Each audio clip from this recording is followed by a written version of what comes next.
요즘 우리가 AI한테 정말 중요한 금융 결정을 맡기고 있잖아요. 근데 만약에 이 AI가 실수를 하면 그땐 어떻게 될까요? 자, 이런 상상 한번 해볼까요? AI가 여러분의 집 대출 심사를 하다가 갑자기 환각을 일으키는 거예요. 이 환각이라는 게 뭐냐면 AI가 있지도 않은 데이터를 막 만들어내거나 아예 엉뚱한 결론을 내버리는 걸 말하는데요. 이게 더 이상 무슨 SF 영화 속 얘기가 아니라는 거죠. 왜냐하면 바로 지금 미국에서는 실제로 AI가 주택 융자 승인을 하고 있거든요. 바로 이 점이 문제의 핵심입니다. 세계 최대 보험사 중 하나인 뮌헨리의 전문가도 이렇게 말하잖아요. 아무리 뛰어난 AI라도 실수는 피할 수 없다. 이건 확률에 기반한 기술이니까. 결국 AI는 완벽하지 않고 실수는 반드시 일어난다는 뜻이죠. 자, 그럼 첫 번째 파트에서는 바로 이 AI의 100만 달러짜리 실수에 대해서 한번 파헤쳐 보겠습니다. 인공지능이 만들어내는 이 새로운 리스크는 대체 뭘까요? 우리가 아는 시장 붕괴나 금리 문제 이런 거랑은 완전히 다른 AI 알고리즘 그 자체에서 생기는 실수에 대한 이야기입니다. 여기서 정말 중요한 포인트가 있어요. 이 보험은 우리가 아는 전통적인 리스크, 예를 들면 시장이 갑자기 무너진다거나 금리가 오르는 이런 걸 보장하는 게 아니에요. 그게 아니라 오롯이 AI 모델 그 자체가 뭔가 오류를 일으키거나 환각에 빠져서 잘못된 대출을 내주는 경우, 딱 그 경우에만 보장을 해준다는 겁니다. 완전히 새로운 개념의 리스크인 거죠. 그럼 두 번째 파트로 넘어가 볼까요? 알고리즘의 보험 들기. 자, 이렇게 새로운 위험이 나타나니까 시장이 가만히 있을 리가 없죠. 아주 클래식한 전통적인 해결책을 꺼내들었습니다. 바로 이 인공두뇌를 위한 안전망, 다시 말해 보험을 만들어낸 겁니다. 이 그림을 보면 AI 보험을 둘러싼 새로운 생태계가 한눈에 들어옵니다. 우선 대출 결정을 내리는 소프트웨어를 만드는 MKICAA 같은 AI 개발사가 있고요. 그리고 이 AI를 실제로 사용하는 은행 같은 대출 기관이 있죠. 마지막으로 이 모든 리스크를 떠안고 보증해주는 뮌헨리 같은 거대 보험사가 있습니다. 바로 이 셋이 핵심 플레이어라고 할 수 있습니다. 그리고 이 보험 굉장히 구체적이에요. 아무 때나 돈을 주는 게 아니라 AI가 이 사람은 돈을 잘 갚을 겁니다 라고 예측했는데 실제로는 예상보다 훨씬 더 많은 사람들이 돈을 안 갚는 상황, 즉 초과 오류가 발생했을 때에만 보험금이 지급되는 방식입니다. AI의 예측이 명백히 빗나갔다는 게 증명돼야 하는 거죠. 자, 세 번째 파트입니다. 은행이 얻는 진짜 이득. 은행들이 왜 이렇게 이 보험에 열광할까요? 단순히 위험을 줄이는 것, 그 이상이 있습니다. 바로 자본 환화라는 개념 때문인데요. 와, 이게 진짜 이 아이디어의 핵심이자 어떻게 보면 금융적인 천재성이 돋보이는 부분입니다. 같이 한번 보시죠. 자, 자본 완화. 이게 뭘까요?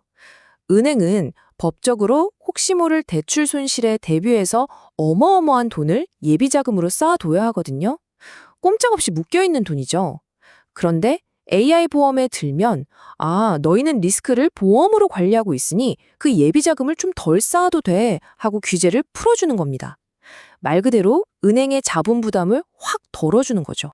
그럼 이 과정이 어떻게 현금을 만들어내는지 볼까요? 아주 간단합니다. 첫째, 은행이 AI 보험에 가입해요. 그럼 둘째, 규제 당국이 오케이, 보험이 있으니 안전하네 하면서 자기 자본 요건을 낮춰줍니다. 셋째, 그럼 은행은 비상금을 덜 쌓아도 되니까 돈이 남겠죠. 마지막으로 이렇게 묶여있다가 풀려난 자본으로 새로운 대출을 해줄 수 있게 되는 겁니다. 와, 정말 이 간단한 과정이 시장의 판도를 바꾸는 게임 체인저가 되는 거죠. 그리고 이게 몇 푼 하는 수준이 아닙니다. 은행 입장에서 보면 이전에는 그냥 금고에 묵혀둬야 했던 돈, 수억 달러가 풀리는 거예요. 이 돈으로 수억 달러의 추가 대출을 더 해줄 수 있게 되는 거니까 이건 엄청난 거죠. 네 번째 파트, 새로운 시장의 탄생입니다. 자, 여기서부터는 좀 더 큰 그림을 봐야 합니다. 이 AI 보험이라는 게 단순히 은행의 리스크를 줄여주는 걸 넘어서요. AI의 불안전함 그 자체를 하나의 비즈니스 기회로 만들어서 완전히 새로운 시장을 열고 있다는 겁니다. 결국 보험사들이 깨달은 거죠. 어차피 AI의 기술적인 결함이나 실수를 100% 없애는 건 불가능하다. 그렇다면 차라리 그 불확실성에 가격을 매겨서 상품으로 팔자. 이렇게 된 겁니다. AI의 불확실성이 돈이 되는 시대가 온 거죠. 그리고 이게 단순히 대출 시장에만 해당하는 얘기가 아니에요. 이게 일종의 청사진이 될 수 있다는 겁니다. 생각해 보세요. 은행처럼 보수적인 산업도 AI를 더 빨리 받아들이게 하고 규제 당국도 거대 보험사가 보증하니까 믿을만 하네 하고 안심하게 만들죠. 앞으로는 의료 분야나 자율주행차처럼 훨씬 더 위험이 큰 분야에서도 AI를 믿고 쓸 수 있게 하는 중요한 모델이 될 수 있다는 겁니다. 자, 드디어 마지막 파트입니다. AI 신뢰의 미래. 지금까지 이야기한 이 새로운 안전망, 이게 과연 진짜 제대로 된 해결책일까요? 아니면 그냥 더 근본적인 문제를 슬쩍 덮어버리는 교묘한 임시방편에 불과한 걸까요? 미래에 대한 아주 중요한 질문들을 한번 던져보겠습니다. 물론 장밋빛 미래만 있는 건 아닙니다. 전문가들은 새로운 종류의 위험을 경고하고 있어요. 예를 들어서 많은 AI 모델들이 비슷한 데이터를 학습하다 보니까 어느 날 갑자기 다 같이 똑같은 실수를 저지르는 시스템적 리스크가 있을 수 있고요. 또 정말 예측 불가능한 환각 때문에 상상도 못할 큰 손실이 터지는 테일 리스크도 존재합니다. 하나가 실수하면 다 같이 무너질 수 있다는 거죠. 바로 이 지점에서 기술 업계에 아주 큰 논쟁이 시작됩니다. 우리가 지금 AI가 왜 그런 결정을 내리는지 그 속을 들여다 볼 수 없는 이른바 블랙박스 문제를 해결하려고 노력해야 하잖아요. 이걸 설명 가능한 AI라고 하는데 혹시 우리가 이 어려운 결 대신에 그냥 에이 모르겠다 보험으로 해결하자 하고 너무 쉬운 길을 택하고 있는 건 아닐까요? 그래서 마지막으로 여러분께 이 질문을 던지면서 마무리하고 싶습니다.